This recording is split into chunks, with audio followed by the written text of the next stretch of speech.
Dalam pelaksanaan musyawarah terdapat dua mekanisme, yaitu musyawarah tertutup dan terbuka.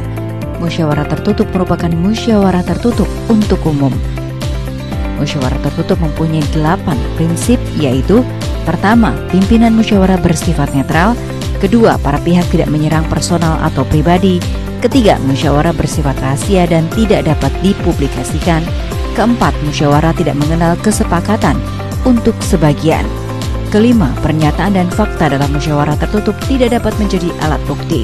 Keenam, kesepakatan para pihak tidak bertentangan dengan ketentuan peraturan perundang-undangan. Ketujuh, kesepakatan yang telah diambil oleh para pihak dituangkan dalam berita acara dan selanjutnya menjadi materi pokok putusan penyelesaian sengketa pemilihan. Kedelapan, jika pihak tidak mencapai kesepakatan, penyelesaian sengketa pemilihan dilanjutkan dengan proses musyawarah terbuka.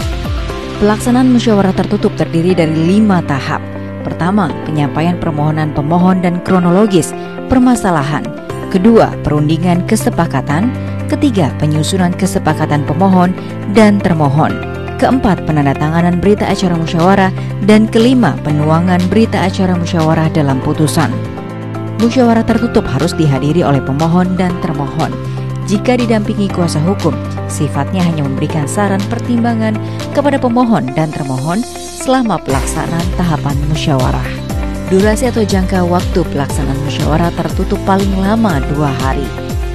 Jika musyawarah tertutup mencapai kesepakatan, maka materi kesepakatan musyawarah dituangkan dalam berita acara musyawarah permohonan penyelesaian sengketa pemilihan atau formulir model PSP 15 yang ditetapkan oleh pimpinan musyawarah dan ditandatangani oleh pemohon, termohon, dan pimpinan musyawarah.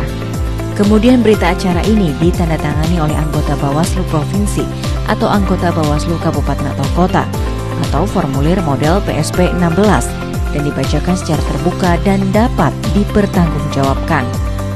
Namun jika pemohon dan termohon tidak mencapai kesepakatan, pimpinan musyawarah memutuskan untuk melanjutkan ke tahap musyawarah terbuka.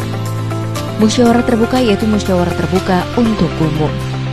Terdapat 6 tahapan musyawarah terbuka. Pertama, penyampaian permohonan pemohon. Kedua, penyampaian jawaban termohon. Ketiga, penyampaian permohonan pihak terkait. Keempat, pemeriksaan alat bukti.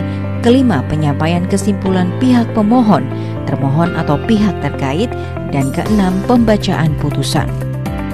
Dalam musyawarah terbuka, baik pemohon, termohon, atau pihak terkait dapat didampingi dan atau diwakili oleh kuasa hukum yang diberikan hak bicara selama pelaksanaan tahapan musyawarah. Jika pemohon dan kuasa hukum tidak menghadiri musyawarah terbuka setelah dilakukan 2 kali panggilan berturut-turut, maka majelis musyawarah membuat putusan permohonan gugur atau formulir model PSP 17. Sedangkan jika termohon tidak menghadiri musyawarah setelah 2 kali panggilan berturut-turut, musyawarah akan tetap dilanjutkan sampai pembacaan putusan.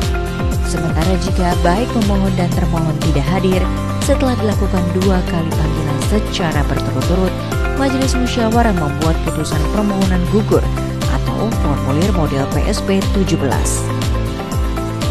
Musyawarah terbuka juga membuka ruang bagi pemohon, termohon, dan pihak terkait untuk membuat kesepakatan secara mufakat sebelum tahapan penyampaian kesimpulan oleh majelis.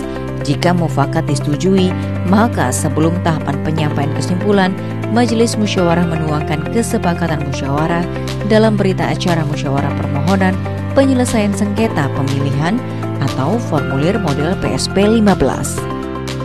Namun jika mufakat tidak terjadi, maka majelis akan memutus permohonan penyelesaian sengketa pemilihan yang kemudian ditetapkan dan ditandatangani oleh Majelis Musyawarah Bawaslu Provinsi atau Majelis Musyawarah Bawaslu Kabupaten atau Kota.